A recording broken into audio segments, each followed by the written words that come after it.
Welcome to the most terrifying places in America, where the demonic and the supernatural collide. These are the locations where the veil between our world and the next is razor thin, where the air crackles with unseen energy, and where the spirits of the dead linger among us. I've spent my life seeking out these haunted hotspots, drawn to the darkness like a moth to a flame. I've seen things that would make your blood run cold, heard whispers that would chill you to the bone, and felt the icy grip of fear clutch at my soul. Today, we're diving headfirst into the heart of darkness, exploring the most demonically active places in America. Brace yourselves, because what you're about to see is not for the faint of heart. This is the real deal, folks. This is where nightmares become reality. We begin our journey in Amityville, New York, home to the infamous house on Ocean Avenue.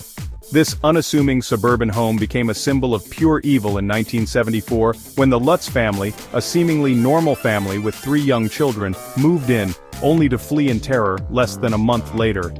They claimed to have been tormented by an unseen force, a malevolent entity that drove them to the brink of madness. George Lutz, the father, described waking up at 3:15 a.m. every night, the same time the DeFeo murders had taken place. He felt an overwhelming urge to harm his family, the same urge that had apparently driven Ronald DeFeo Jr. to murder his own family in cold blood. Kathy Lutz, the mother, reported seeing red eyes staring at her from the darkness, and felt an oppressive, demonic presence throughout the house. The children, too, were not immune to the horrors of 112 Ocean Avenue. Missy, the youngest daughter, befriended an imaginary playmate named Jody, a demonic entity that took the form of a pig with glowing red eyes. The Lutz family called in paranormal investigators Ed and Lorraine Warren, who conducted a series of terrifying investigations within the home. Lorraine, a renowned clairvoyant, described the house as being overtaken by a demonic force so powerful that it felt like an entity unto itself. The Warrens' investigation, along with the Lutz family's terrifying testimony, cemented the Amityville house as a place of true evil, a place where the forces of darkness reigned supreme. To this day, the house remains a chilling reminder of the horrors that can lurk beneath the surface of even the most ordinary-looking homes. Our next stop takes us high into the Rocky Mountains of Colorado, to the imposing and isolated Stanley Hotel. Built in 1909, this grand hotel has played host to countless guests over the years, but it's the unseen guests that make this place truly terrifying. The Stanley Hotel is said to be teeming with paranormal activity, from disembodied voices echoing through the empty hallways to shadowy figures lurking in the corners of your vision. It was here, in room 217, that Stephen King drew inspiration for his iconic horror novel, The Shining. Guests have reported their luggage being unpacked by unseen hands, lights flickering on and off despite being disconnected, and the sound of children laughing and playing in the dead of night. The hotel's grand ballroom is said to be a particular hotspot for paranormal activity. Many guests have claimed to see ghostly figures waltzing gracefully across the dance floor, their spectral forms shimmering in the dim light. The sound of phantom music, faint and ethereal, is said to drift from the ballroom late at night, a haunting melody that sends shivers down the spines of those who hear it. One of the most well-known ghostly residents is Flora Stanley, the wife of the hotel's original owner. Guests have reported seeing her apparition gliding through the lobby, her keys jingling softly, as if checking on her beloved hotel. The Stanley Hotel is a place where the line between reality and the supernatural blurs, where the echoes of the past mingle with the present, creating an atmosphere of unsettling energy and palpable tension. Our journey into the heart of darkness takes us next to San Jose, California, home to the Winchester Mystery House, a sprawling Victorian mansion shrouded in mystery and steeped in a palpable sense of dread. This architectural marvel, with its twisting hallways, staircases leading to nowhere, and doors that open into blank walls, is like a physical manifestation of a nightmare. The house was built by Sarah Winchester, the heiress to the Winchester rifle fortune. Driven by grief and guilt over the deaths caused by her family's firearms, Sarah became convinced that she was cursed by the spirits of those killed by Winchester rifles. She believed that the only way to appease these vengeful spirits was to continuously build onto her home, creating a labyrinthine structure that would confuse and trap them. For 38 years, construction continued around the clock, guided by Sarah's nightly seances with the spirit world. The result is a bizarre and unsettling masterpiece, a testament to one woman's descent into madness and her desperate attempts to outrun a curse she believed would follow her to her grave. Visitors and staff have reported countless paranormal encounters within the Winchester Mystery House's walls. Doors slam shut on their own, disembodied whispers taunt visitors from empty rooms, and cold spots send shivers down the spines of even the most skeptical observers. One of the most active areas of the house is the seance room, where Sarah Winchester would attempt to communicate with the spirits every night.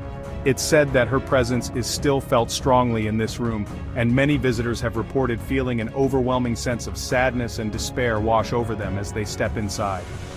The Winchester Mystery House stands as a chilling reminder of the power of grief, guilt, and the insatiable hunger of the spirit world. We venture deep into the heart of Louisiana to a place where the air hangs heavy with the weight of tragedy and the stench of death. The Myrtles Plantation. This antebellum mansion, with its moss-draped oaks and brooding Spanish moss, is said to be one of the most haunted locations in America. Built in 1796, the Myrtles Plantation has borne witness to centuries of suffering, violence, and untimely death. It's a place where the veil between the living and the dead seems to wear thin, allowing spirits to roam freely and interact with the living. One of the most famous ghosts of the Myrtles Plantation is Chloe, a young slave girl who was said to have been hanged for poisoning the plantation owner's family. Her image has been captured in countless photographs, a haunting figure in a turban staring out from the shadows. Guests have reported seeing her reflection in mirrors, feeling her presence brush past them in the hallways, and hearing the rustle of her skirts as she glides through the plantation's grounds. Another tragic tale associated with the Myrtles is that of William Winter, a lawyer who was shot on the front porch in 1871. He managed to stumble inside, dying at the 17th step of the main staircase. To this day, visitors claim to hear his dying footsteps echoing through the house, a chilling reminder of the violence that permeates the plantation's history. The Myrtles Plantation is a place where the past refuses to stay buried, where the echoes of suffering linger in the air, and where the spirits of the dead seem to walk among us. Our final destination takes us to the decaying walls of Eastern State Penitentiary in Philadelphia, Pennsylvania. Once a symbol of innovative prison reform, this Gothic fortress has become a breeding ground for paranormal activity, its crumbling cell blocks echoing with the tormented whispers of its former inmates. Opened in 1829, Eastern State Penitentiary was designed to inspire penitence and remorse in its prisoners through solitary confinement. Inmates lived, ate, and slept alone in their cells, their only contact with the outside world being through a small skylight that served as a symbolic connection to heaven. The isolation and despair drove many prisoners to madness, their sanity slowly eroding within the cold, unforgiving walls of Eastern State. Today the prison stands empty, a decaying monument to a bygone era of brutal punishment. But the spirits of the inmates who suffered and died within its walls seem unable or unwilling to find peace. Visitors and paranormal investigators have reported a chilling array of paranormal phenomena within Eastern State's walls. Disembodied voices whisper from empty cells, shadowy figures dart down darkened corridors, and the oppressive weight of unseen eyes watching your every move sends shivers down the spines of even the most hardened skeptics. One of the most haunted areas of the prison is Cell Block 12, where many inmates were driven to madness by the crushing isolation.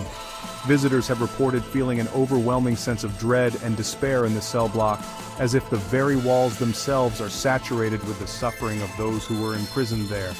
Eastern State Penitentiary stands as a chilling reminder of the dark side of human nature, a place where the horrors of the past continue to haunt the present.